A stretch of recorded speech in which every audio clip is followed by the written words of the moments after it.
Quisiera aclarar que todo lo que yo voy a aportar en este momento se relaciona con todas las consultas que he vivido durante todo este tiempo, todas las experiencias que he tenido en relación con estos síntomas. Siempre hay que tener en cuenta que para poder realmente uno darse cuenta y poder percibir síntoma desde lo espiritual, desde lo biológico, hay que prestar mucha atención a qué es lo que nos quiere expresar el cuerpo.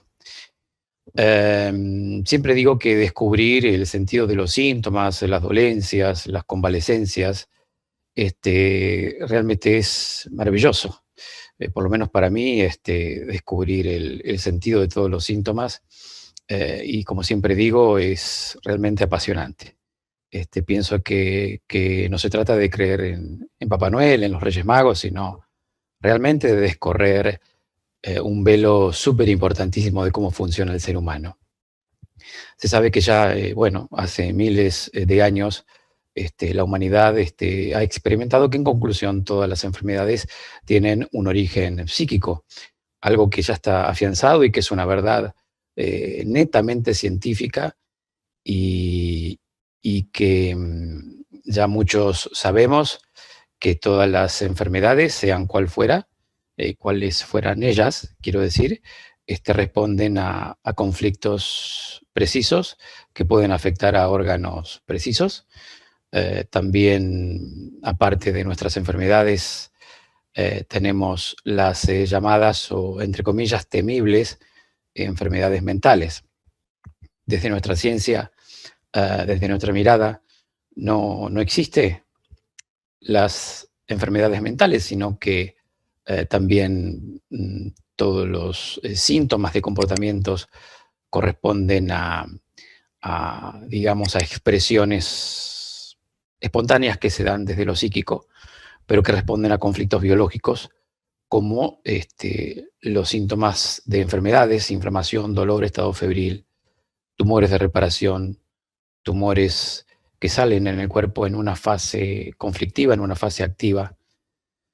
Es decir, todas las enfermedades, incluyendo las, entre comillas, enfermedades mentales, son conflictos biológicos. Y para saber qué es un conflicto biológico, solo hace falta observar, darse cuenta de qué es lo que quiere expresar nuestro cuerpo cuando está presentando un síntoma determinado. Digo, como siempre, que cada conflicto preciso afecta a un órgano preciso. Hemos dado muchísimos ejemplos en relación con ciertas enfermedades. Tenemos conflictos, ¿verdad?, que hacen que aparezcan enfermedades. Cuando decimos conflictos, no nos referimos a conflictos psicológicos normales, de esos que nosotros estamos acostumbrados a resolver. Siempre digo que cualquier persona vive hoy en día conflictos que resuelve en términos psicológicos de forma natural, y que podemos dormir incluso. No es que nos quita el sueño. ¿Quién no ha tenido problemas? ¿Quién no ha vivido estreses dentro de la familia o en la calle, o digamos, cuando tenemos esas adversidades, ¿no es cierto?, de nuestro entorno, cuando se presentan conflictos en relación con nuestra economía? ¿Quién no ha tenido estreses muy importantes? Pero sin embargo vamos resolviendo esos conflictos con nuestra psiquis. ¿Por qué resolvemos estos conflictos? Porque tenemos esa capacidad de poder resolverlos. Contamos con capacidad intelectual, pero sobre todo con inteligencia emocional, para resolver hoy en día ciertos conflictos que no nos quitan el sueño, sino que son estreses normales, estreses de preocupación. ¿Y quién no tiene estrés de preocupación en estos días, verdad? Sobre todo con estos acontecimientos que hoy estamos experimentando a nivel de la comunicación. Mucha gente me ha preguntado qué síntomas son característicos de estos tiempos. Y yo les digo que el síndrome de ansiedad es muy característico, sobre todo por el nivel de información que estamos recibiendo a nivel de los medios de comunicación. El síndrome de ansiedad y pánico, que es muy frecuente en estos tiempos, dado que hay un cierto nivel de saturación de la información que nuestro subconsciente va recibiendo en forma cotidiana y que provoca incluso una cierta saturación que hace que nuestro cuerpo biológico lo procese de tal manera que hace que de alguna forma nos adaptemos, ¿no es cierto?, a estos cambios. Cuando digo cambios, me refiero a cambios que tienen que ver no solamente con los acontecimientos, tiene que ver no solamente con lo exterior, sino también con nuestro interior. Cuando no podemos resolver un conflicto de estrés a nivel externo, es decir, no podemos encontrar una solución externa, nuestro inconsciente biológico, ese inconsciente que nosotros no tenemos mucho conocimiento porque es algo insospechado que hace que constantemente esté atento, ¿no es cierto?, a todos los estreses que hacemos los seres humanos, sobre todo cuando vivimos estos acontecimientos, ¿no es cierto?, que nos ponen en jaque, como por ejemplo el miedo a la enfermedad, el miedo a contagiarse de un virus por aire, el miedo a ser asaltado, el miedo a ser separado de la familia, ese miedo que tenemos por las disputas familiares que muchas veces vamos experimentando los seres humanos, sobre todo en estos tiempos, sobre todo en esta grieta que existe hoy en relación con este tema que ya todos saben. Estamos hablando obviamente del acontecimiento que nos moviliza absolutamente a todos y que también hace que nos enajene, ¿no es cierto?, de nuestra cordura. Acontecimientos que hacen que nos enajene de nuestras emociones, de nuestra finalidad en la vida. Y es por eso que hoy vengo a aportar un poco de luz, se podría decir, de información y conocimiento para que, bueno, para que aquellas personas que no puedan comprender por qué y para qué aparecen estos síntomas de alerta, estoy hablando del síndrome de ansiedad y pánico, puedan realmente tener una chance de poder procesar de una forma más natural este tipo de información, ¿no es cierto?, que vamos recibiendo, que muchas veces es errónea. ¿Por qué digo errónea? Porque desde esta ciencia, desde esta mirada, los síntomas de pánico y ansiedad se relacionan con conflictos biológicos. No son conflictos netamente psicológicos, sino que ya están biologizados.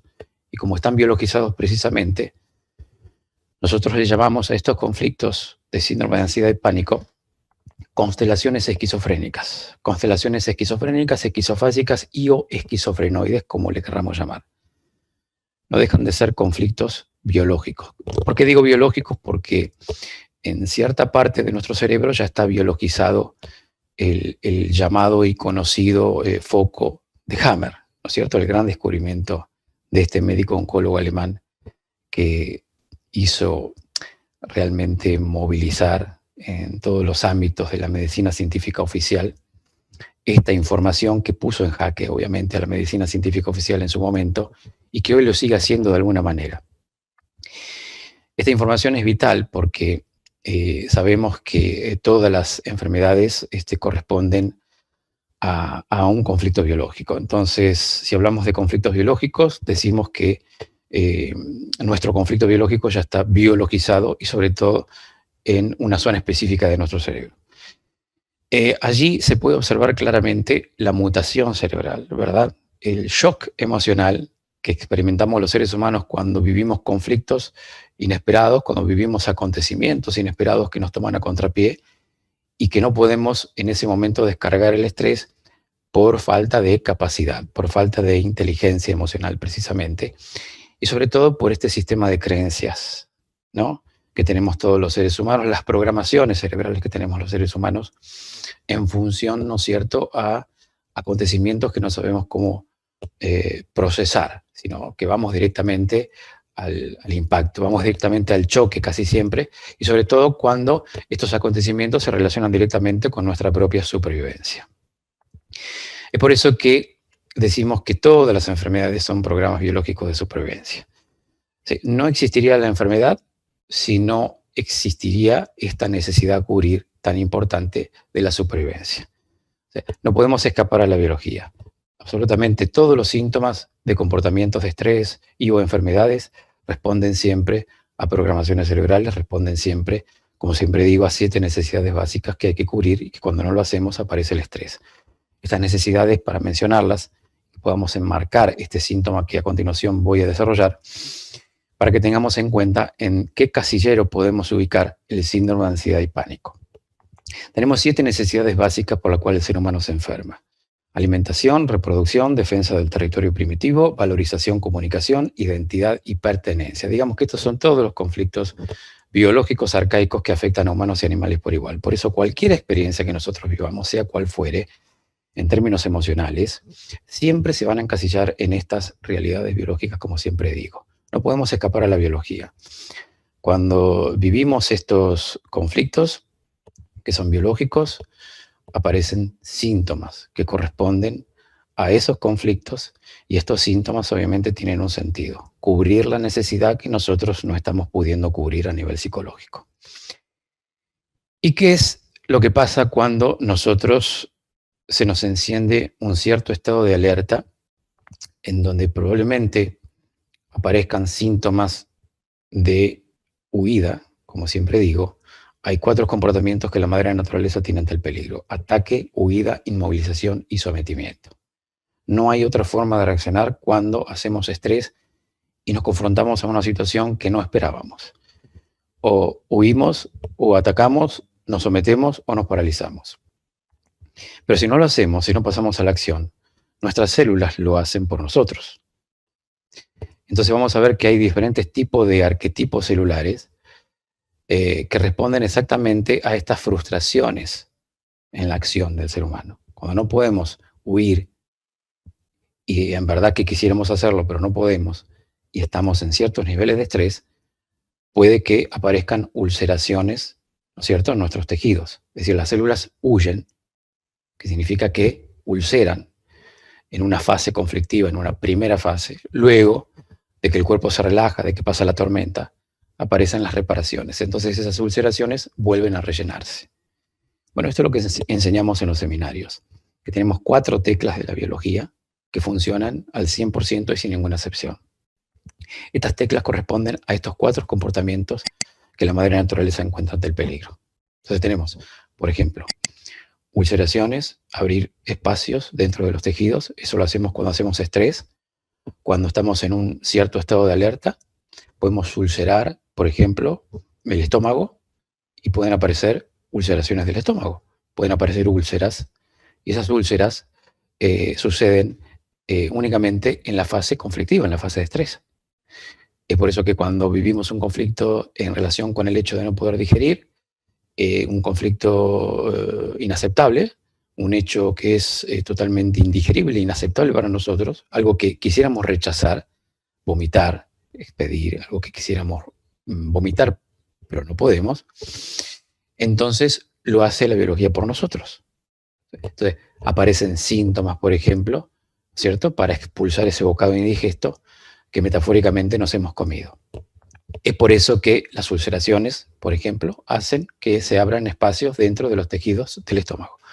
Por el contrario, después cuando hay una masa, es un síntoma distinto, por supuesto, porque nuestro cerebro lo que hace muchas veces también, cuando existen conflictos más arcaicos, en donde afecta a nuestro estómago más arcaico, más antiguo, ahí vamos a ver que los comportamientos celulares son distintos. Ya no hay ulceraciones, sino que se producen crecimientos tisulares, crecimientos, ¿no es cierto?, donde se hace masa. Entonces digo, el cerebro da 4 órdenes principales, no más que eso: hace masa, reduce masa, bloquea y desbloquea. Es lo único que hace en nuestra biología.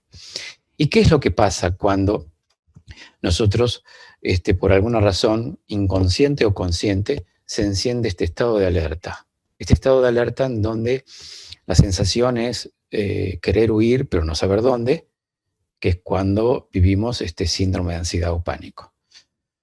Bueno, muchas personas, obviamente que conscientemente no saben a qué corresponden estos síntomas de alerta, Y yo les digo que estos síntomas de alerta corresponden a conflictos biológicos que se relacionan con el hecho de sentirse separado. Dentro de este síndrome de ansiedad tenemos varios componentes. El conflicto de separación, que es cuando uno se siente separado de uno mismo. El conflicto en el desplazamiento, ahí hablamos de una desvalorización, que es cuando quisiéramos salir corriendo, quisiéramos ir a tal cual lugar, pero no sabemos cómo hacerlo porque estamos como paralizados, estamos frustrados, queremos quedarnos en el lugar donde estamos. Frecuentemente esos lugares se relacionan simbólicamente con el vientre materno. Por eso muchas personas, cuando tienen síndrome de ansiedad o pánico, en las primeras instancias de esa experiencia, suelen no salir de sus hogares, quieren quedarse en la casa, simbólicamente con la madre. ¿Por qué? Porque hay una conexión simbólica a través del cordón umbilical que hace que, de alguna manera, estemos atados, ¿cierto?, en forma inconsciente a nuestra madre. Por eso, el conflicto del síndrome de ansiedad o pánico se relaciona directamente y en términos básicos con la madre. Esa es, digamos, la base fundamental por lo cual aparecen estos estados de alerta. Es decir, si no hemos solucionado el hecho de cortar ese cordón umbilical con la madre, podremos tener 20, 25 años, 30, 40, 50, 60, y eso no implica que hayamos resuelto ese conflicto. Yo diría que la mayoría de las personas, en un gran porcentaje, no han resuelto el conflicto del cordón umbilical. Es, digamos, la conexión más segura de protección que tenemos los seres humanos. Es decir, es la referencia principal. Es, digamos, la primera experiencia del contacto con la madre.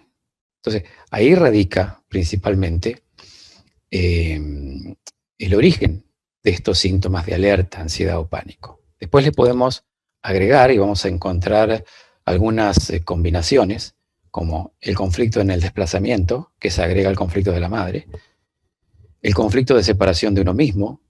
Ahí es cuando se presenta el dilema de la identidad, cuando no sabemos quiénes somos. En ese momento de alerta de la biología, nos despersonalizamos, perdemos la identidad, la falsa personalidad, que es lo que va proponiendo de alguna manera este estado de alerta. Si hablamos en términos biológicos, este estado de alerta de la biología es algo natural. Ese estado de alerta está intrínseco en la madre naturaleza, en los animales, las plantas y los seres humanos. Todos tenemos grabados en nuestro código genético, y eso es algo innato, el hecho de huir, atacar, inmovilizarse o someterse. Si hablamos del síndrome de ansiedad o pánico, vamos a ver que dentro de estos 4 comportamientos vemos que la huida es, digamos, lo que se relaciona directamente con el estado de alerta. Queremos huir, pero no sabemos cómo y dónde.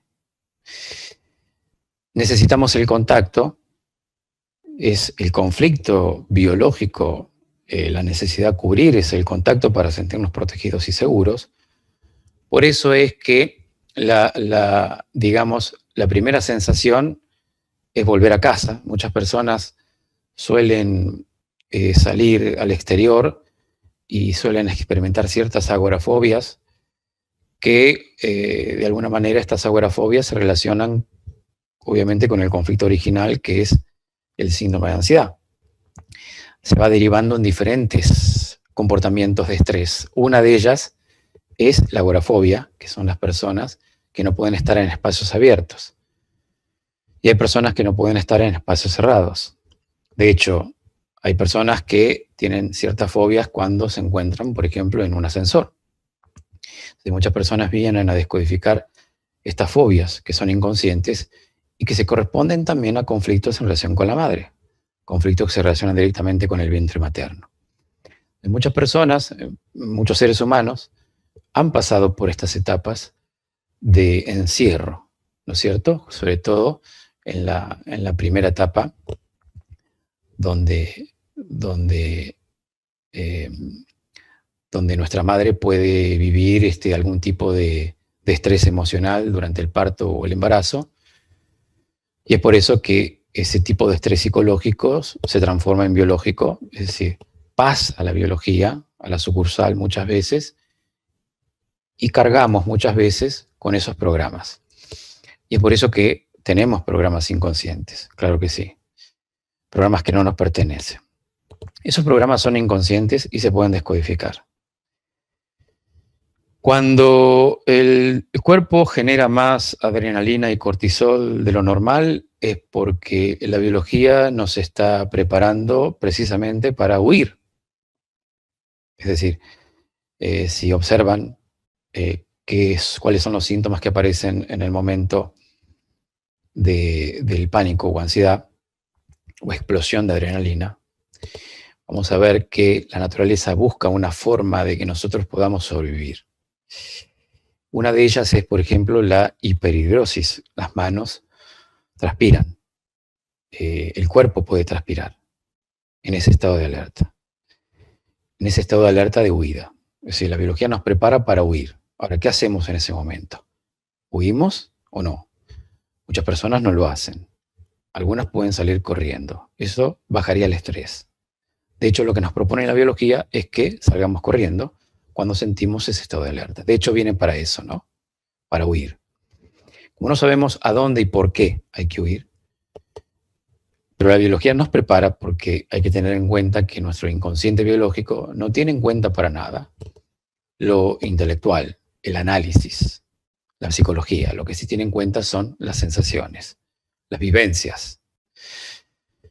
Muchas veces no hay un motivo para huir, pero sí que en algunas personas aparece de un momento a otro, ¿cierto?, estos síntomas. Muchos se preguntan, ¿pero por qué si yo estaba muy bien? Eso es muy significativo porque, fíjense, que estos síntomas de ansiedad o pánico suelen aparecer en momentos en que casualmente hemos resuelto muchos de nuestros conflictos de supervivencia.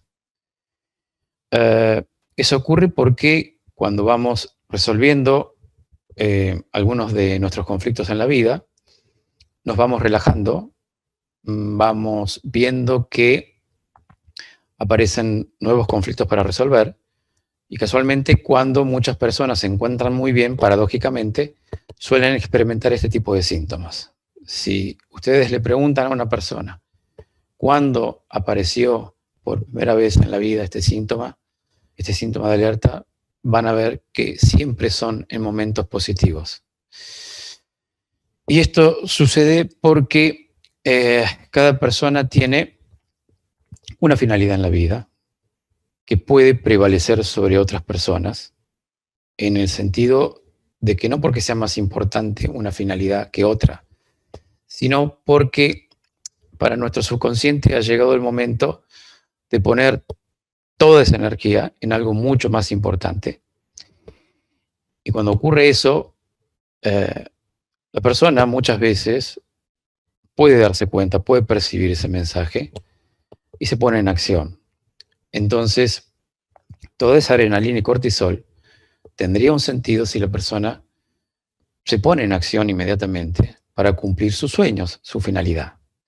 La pregunta clave cuando aparecen estos síntomas es: ¿qué voy a hacer con toda esta adrenalina, con todo este cortisol? ¿Qué voy a hacer con este estado de alerta? ¿Qué es lo que me propone la biología? ¿Qué haría yo con este estado de alerta? Bueno, una de las cosas que propone nuestro subconsciente es que precisamente concretemos nuestra finalidad y nuestros sueños. Muchas veces, cuando se frustran estos sueños, aparece un llamado a la conciencia. De hecho, vamos a ver que este tipo de síntomas de síndrome de ansiedad y pánico corresponden a ciertos estados de la conciencia. Si bien es un hecho inconsciente, porque surge del inconsciente, la persona que está en este estado atraviesa una cierta alteración de la conciencia. Quiere decir que hablamos de que el síndrome de ansiedad y pánico es un hecho consciente, porque la persona está totalmente consciente de la sensación y de lo que le pasa. De lo que no es consciente la persona es para qué, cuál es la función, ¿no es cierto? ¿Para qué vienen estos síntomas? Entonces, comprenderlo desde la biología es una gran ventaja. ¿Por qué? Porque desde nuestra ciencia vemos que son constelaciones esquizofásicas o esquizofrénicas, son constelaciones cerebrales. Cuando digo constelaciones cerebrales, no digo constelaciones familiares, digo constelaciones cerebrales, que significa que hay varios focos en el cerebro que están produciendo, ¿no es cierto?, este estado de alerta. Si lo vemos desde la biología, yo sé que a lo mejor muchos por ahí no pueden entender en términos científicos qué son las constelaciones esquizofrénicas, pero lo que sí puedo decirles es que son ciertos estados de alerta que corresponden a conflictos biológicos relacionados con un miedo frontal frente a un peligro y un miedo por detrás. El miedo frontal frente al peligro es cuando estamos con una situación inesperada que nos agarra a contrapié, que tenemos enfrente. Como por ejemplo, puede ser un león. Imagínense ustedes que se encuentran con un león. Ahí vamos a hacer un estrés de miedo frontal. Y atrás tenemos un cocodrilo. ¿Sí? De pronto, por las condiciones geográficas, no puedo salir huyendo, no puedo salir escapando. ¿Sí? Si voy para un costado, está el río. Y si voy para el otro costado, hay rocas, hay montaña. Solo puedo ir hacia adelante o hacia atrás, pero resulta que adelante tengo un león y atrás tengo un cocodrilo. Imagínense ustedes entonces un antílope que de pronto va caminando y se encuentra con un león. ¿Qué hace? Se paraliza. O sea, esa inmovilización es una solución biológica, claro que sí, le salva la vida. Porque el león obviamente no va a correr al antílope si el antílope se ha quedado quieto y no se mueve. El león necesita que la presa se mueva. Ahora, ¿qué pasa? Si no podemos movernos ni para atrás ni para adelante. Ahí es donde se produce el conflicto biológico. Miedo frontal frente a un peligro y miedo por detrás o miedo en la nuca. Aquí se genera la constelación cerebral, la constelación esquizofrénica. Por eso decimos que los conflictos de síndrome de ansiedad y pánico corresponden a conflictos biológicos. No son fallas psicológicas, sino que algo está sucediendo a nivel biológico. Vamos a ir, Daniel, en este caso al turno de preguntas. Agradecerte, como siempre, pues toda la información vertida en el directo. Y antes de ir a estas preguntas, recordaros que podéis hacer vuestras cuestiones, preguntas, inquietudes a través de un mensaje de voz de WhatsApp en el enlace que os hemos compartido en los diferentes chats y en directo. También vamos a recordaros en este punto que el próximo 15 de enero de 2021 Adolfo Pérez Agustí, reconocido especialista de medicina integrativa, estará en Mindalia.com compartiendo sus conocimientos en el taller online. Descubre los secretos de una larga vida rebosante de salud. Podrás aprender qué es realmente el sistema inmune y cómo reforzarlo de una forma eficaz y natural. Reserva tu plaza ahora escribiendo un correo a talleres@mindalia.com a través del WhatsApp 34 644 36 67 33 o en la web www.mindaliacongresos.com sección talleres. Vamos ahora sí a irnos con todas las preguntas que nos han llegado. Y comenzamos con Marisela Oramas desde YouTube. Nos dice: hola, buenas. A veces me dan ataques de pánico, pero me sucede después de un accidente. Antes no. ¿Cómo borrar esa memoria de ataque de pánico? Bueno, lo primero que hay que comprender es que no existe absolutamente ningún ataque, nada nos está atacando. Simplemente es un simple estado de alerta que emite nuestra biología y que puede quedar grabada, puede quedar en términos inconscientes como un estado de alerta y nos sirve obviamente para poder confrontar otra situación de peligro. ¿Por qué pasa eso? Porque hay mecanismos que son independientes de la conciencia, como en este caso el síndrome de pánico. Cuando decimos pánico, tenemos en cuenta la palabra o la etimología de la palabra. La palabra pánico significa pan, es del dios Pan, ¿no es cierto? El dios egipcio Pan. Hay que comprender también de dónde viene la palabra. Pánico. Pánico, ¿qué significa? Si vamos a la etimología y también vamos a escarbar mucho más profundamente la simbología de la palabra, vamos a ver qué significa conciencia de Dios. O sea que en realidad lo que significa pánico es conciencia de Dios. Entonces, La pregunta es cómo erradicar el síndrome de pánico. Bueno, no hay una forma de controlar, es decir, no hay que controlar el síntoma. Todo lo que digo lo digo en base a la experiencia de haber atendido muchísimos casos. Sí, obviamente es un síntoma que se puede transmutar, se puede procesar, se puede adaptar para transformarse, obviamente, en algo beneficioso.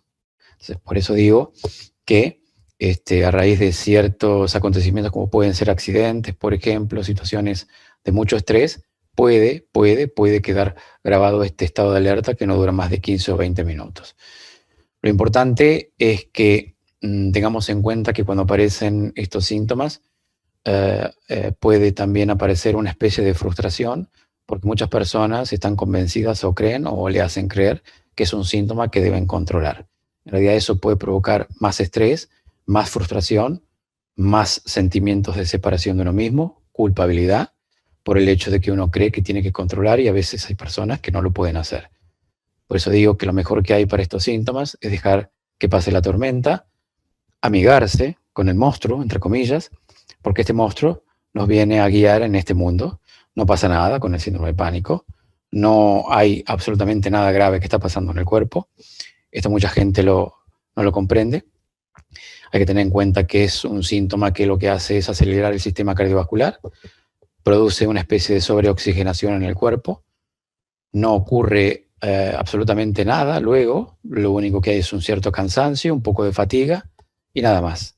La diferencia entre una persona que de pronto tiene un accidente y se le sale el corazón por la boca y una persona que no está experimentando este tipo de acontecimientos y sin embargo experimentan los mismos síntomas, yo les digo que estos síntomas son muchísimo menores que algo real que estuviera pasando y sin embargo estos síntomas menores, muy menores, pueden representar en términos simbológicos para la persona algo catastrófico.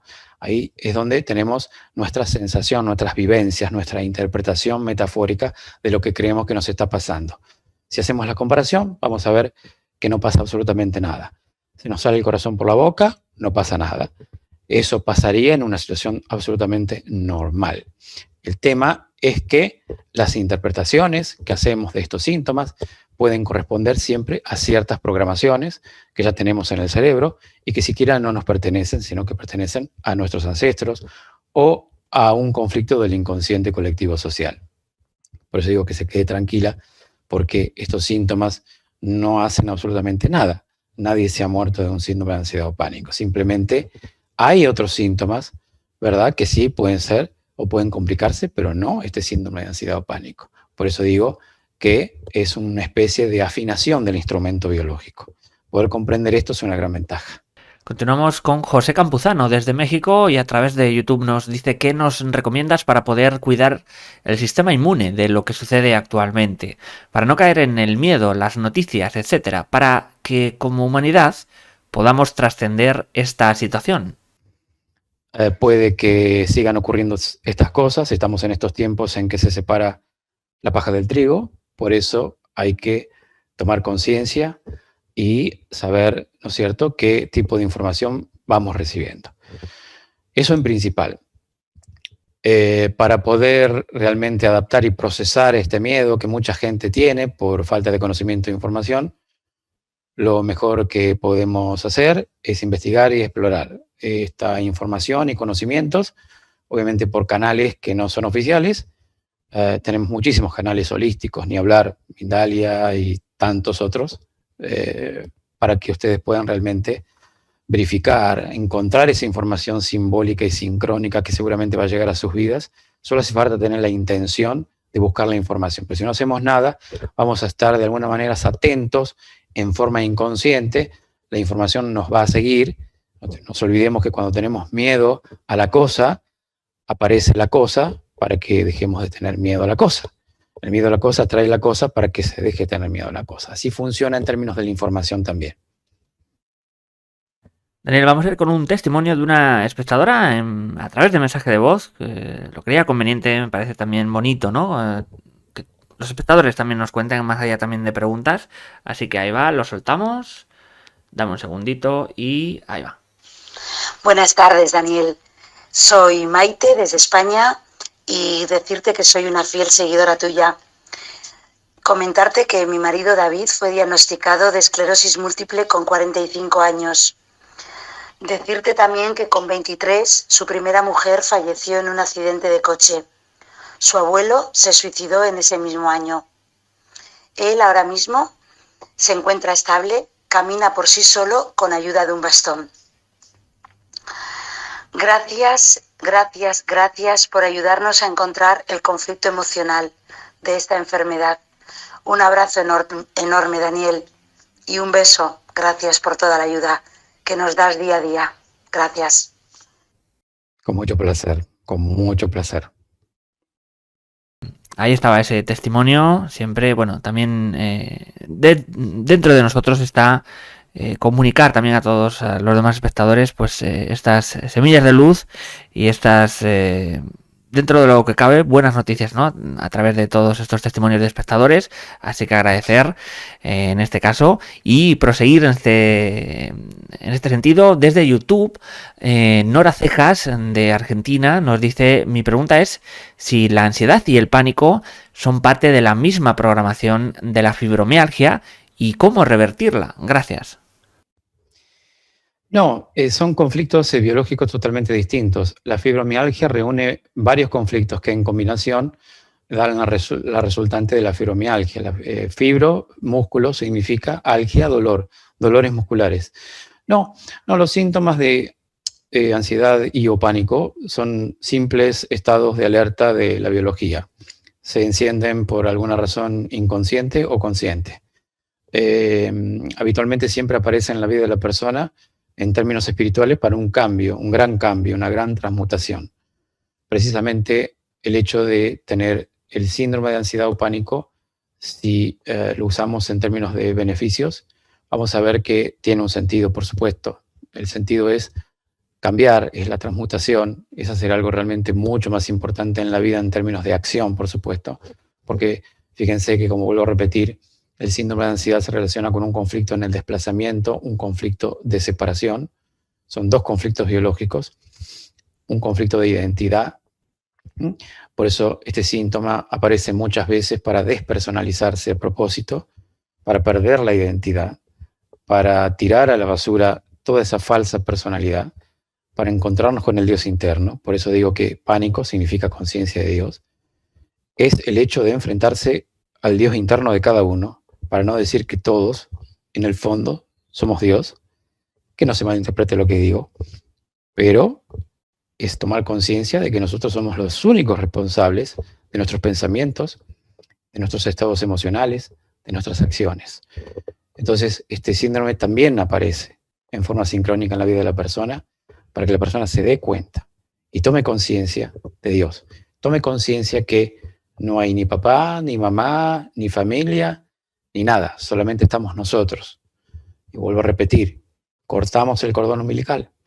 No es fácil cortar el cordón, por más que tengamos 60 o 70 años, pero viene para eso. Cuando vemos que este síntoma ya no está, que ya no aparece mucho, es porque vamos por buen camino. Es que significa que estamos comprendiendo cómo es la conciencia de Dios. Y en estos tiempos, obviamente, que ciertos acontecimientos desatan, obviamente, estos estados de alerta. Y entonces, lo que debemos hacer es simplemente observar, contemplar, dejar pasar y amigarse. Y dejar de controlar. Y dejar que este síntoma haga todo lo que tenga que hacer. Eso es lo que puedo decir por ahora. No hay diferencias entre la fibromialgia. Creo que sí, porque son conflictos biológicos distintos, aunque pueden asemejarse en términos de estrés, pero son distintos. El síndrome de ansiedad o pánico, lo único que puede traer son esos síntomas que mencioné anteriormente. Nos dirigimos a YouTube con Rosario Muñoz. ¿Qué significa el pánico al calor, al verano? Bueno, hay que ver si durante el verano no hubo algún trauma, alguna situación en que nuestro subconsciente haya asociado el verano, así como las alergias. Hay personas que son alérgicas, por ejemplo, a las flores, alérgicas a las palabras, o alérgicas a la primavera, o hay personas que son alérgicas al verano. Es decir, puede que aparezca el verano y la persona se sienta sofocada, ¿verdad? Es decir, hay personas que ante el calor se sienten sofocadas, sienten que le falta el aire, ¿verdad? Pero no es que le falta el aire, esto hay que aclararlo. Esto suele pasar también con las personas que tienen miedo a tener este virus, que obviamente existe, pero lo dispara el propio cerebro. No hay nada que nos pueda contagiar a nivel externo. Pero hay personas que se vuelven fóbicas. ¿Por qué? Porque hay personas que sienten que le falta el aire, pero en términos biológicos no falta el aire, hay una sobreoxigenación, ¿no es cierto? Pero las personas dicen, me falta el aire. O sea, personas que tienen miedo, le falta el aire, no le falta el aire, sino que se sobreoxigena el cuerpo y hay una especie de hiperventilación. Eso no hay que confundirse, el aire nunca falta, lo que sí falta, si falta el aire nos vamos a dar cuenta por el medidor si está saturando bien en oxígeno o no. Habitualmente las personas pueden tener pánico, ansiedad, pueden estar muy asustadas, sienten que le faltan el aire, pero al medirle el oxígeno satura de lo más bien. Entonces no es que le falta el aire. Hay mucha confusión con esto y obviamente hay mucha manipulación, obviamente, ¿no? Que tiene que ver con lo que ya sabemos de los medios de comunicación y para qué seguir hablando, ¿no? Ahora, hay que encontrar lo que va asociado, ¿cierto? Entonces, hay que ver si no hubo un shock emocional durante algún verano, alguna situación que se vivió, no resuelta, por supuesto, que está a nivel inconsciente. Por eso cuando llega el calor, el subconsciente emite un cierto estado de alerta y piensa que hay que huir, hay que escapar y hay que encontrar y hay que tratar de asociar qué pudo haber pasado en algún verano en particular. Daniel, muchísimas gracias. De esta forma hemos llegado al final. Nos han visto desde países como México, Estados Unidos, Alemania, Argentina, España o Colombia. Muchísimas gracias a todos. También recordar y dar estos últimos segundos a Daniel para que pueda despedirse de todos vosotros. Bueno, desearles feliz año nuevo a todos los que están viendo esta conferencia. Desearles también que el 2021 sea de mayor conciencia y que nos unamos entre todos, la masa crítica. Somos los únicos en este momento que podemos dar vuelta la situación. ¿Qué más decir? Creo que llegó el momento de que empecemos a unirnos todos y empecemos a no tener miedo y arriesgarnos y que no tengamos miedo de decir lo que pensamos. Estamos viviendo tiempos difíciles y tratar en lo posible de aliviar a aquellas personas que hoy por hoy están sintiendo este estado de miedo y pánico. Yo desde aquí aporto mi granito de arena, sea en entrevistas o en artículos que por ahí salen para que la gente los pueda leer, o desde aquí, desde esta conferencia, para que se puedan tranquilizar a aquellos que están esperando que yo diga estas palabras. Así que bueno, creo que ustedes podrían hacer lo mismo, aportar ese grano de arena y empezar a compartir la información. Y bueno, y realmente que gane la conciencia, que gane la luz. Y bueno, ese es el esfuerzo que estamos haciendo todos, ¿no? Muchísimas gracias, Daniel. Agradeceros también a todos los presentes y recordar que podéis ayudarnos con un gesto muy sencillo, suscribiros a nuestras diferentes plataformas y redes sociales. Así que nos vemos en una próxima conexión de Mindalia en directo.